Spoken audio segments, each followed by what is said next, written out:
अरे बल्लो रानी, मुझे जल्दी ऑफिस से जाना, जरा अपने खूबसूरत हाथों से कंघा तो पकड़ाना। ओ रंगीले रसिया, जिन जुल्फों पर इतराए झूमते हो, ये सब जानते हैं गंजे हो, विग लगाकर घूमते हो। मेरी एक विग से तुझे परेशानी हो जाती है? तेरे तो पूरा जंगल है, फिर भी 4-4 चोटियां मंगवाती है। सुनो जी, मेरी चोटियों पर ना इतराओ और एक नकली मूछें भी बनवाओ। ये सफाचट चेहरा मुझे नहीं भाता, इन पर उनको चिपकाओ। अच्छा, तेरे कहने पर पहले विग बनवाई, अब मुंह चिपकाऊं।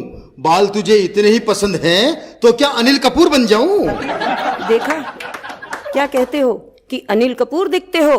भाभी जी समझा दो इनको, आईना देख लें, हकीकत के आऊं आऊं शक्ति कपूर दिखते हो। अरे बल्लो, जब मैं विग नहीं लगाता था तो बारिश की पहली बूंद का आनंद सबसे पहले मैं ही तो पाता था। भाड़ में गया आनंद, मुझे तो मेरे पिता और रब ने पता नहीं कौन से कर्मों की सजा दी जो अपनी ये खूबसूरत बेटी इस गंजे से ब्याह दी। गंजा ना भी होता तो शादी के बाद हो जाता। तेरे जैसी पत्नी हो तो क्या सर का एक भी बाल बच पाता? सर के बाल नहीं बचे, इसीलिए तो ये गंजा विग लगाता है, और कोई बूढ़ा आशीर्वाद दे दे तो विग उसके हाथ आ जाता। अरे बल्लो, तुझे क्या पता, गंजा पति किफायती कहलाता है और इस चांद के कारण तेल शैम्पू का कितना खर्चा बच जाता है।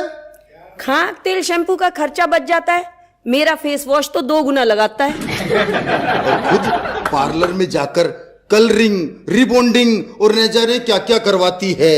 लेकिन मजे की बात तो ये है कि उसके बाद भी इसकी जुल्फे बरगद का झाड़ नजर आती है। अच्छा जी, ये जो जुल्फें तुम्हें बरगद का झाड़ नजर आती हैं, जरा जाकर के पूछो पड़ोसियों से, उनके दिल पर क्या गजब ढाती हैं जब ये लहराती हैं।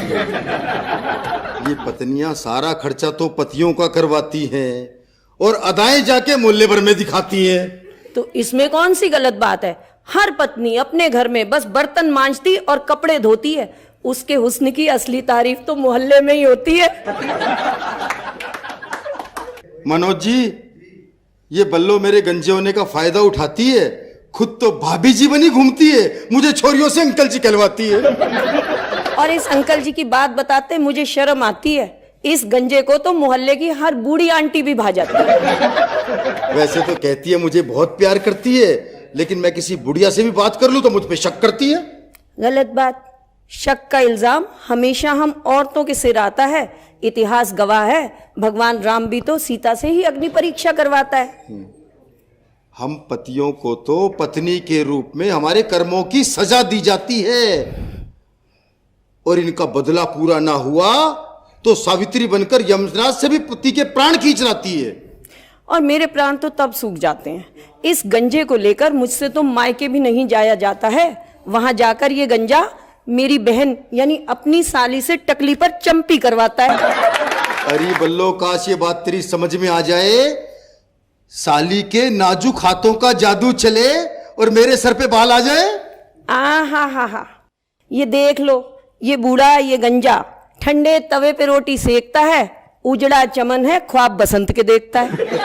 अरे बल्लो, मैं अपने दिल के अरमान अभी से क्यों तोड़ूं? और जब वैज्ञानिक चांद पर खेती की सोच सकते हैं तो मैं अपने चांद की उम्मीद क्यों छोड़ूं? हाँ, तुम तो अपनी चांद पर क्या खूब ऐंठते हो, और करवा चौथ पर कोई व्रत न तोड़ दे इसलिए टोपी पहनकर बैठते हो। मैं कहाँ ऐंठता हूँ, मेरा तो सदा से एक जैसा ग्राफ है। या तो पहले भी मामला साफ था और आज भी मामला साफ है। सही पकड़े हैं, तुम्हारा एक सा ग्राफ है, बाहर मैदान साफ है, अंदर भेजा साफ है। जैसा ऊपर वाला चाहता उसी की चलती है, और ऊपरी मामला समय से पहले साफ हो गया तो मेरी क्या गलती है? जी नहीं, ये गलती कॉलेज में 2-2 लड़कियों से इश्क का लिया मजा है। जब चोरी पकड़ी गई, बाल नुच गए, उसी की मिली इनको ये सजा है। ये बल्लो मुझे गंजा गंजा कह के चिढ़ाती है, इसकी माँ कम सुनती है, बहरी कह दूं तो सिर पे चढ़ जाती है। खाक सिर पर चढ़ूंगी, मैं क्यों सिर पर चढ़ जाऊंगी? वहां से फिसल गई तो अपनी हड्डियां थोड़ी ही तुड़वाऊंगी। मनोज जी, मुझे तो लगता है कि हम दो विपरीत तार आपस में जुड़ गए और इसे झेलते झेलते मेरे तो विक के बाल भी उड़ गए।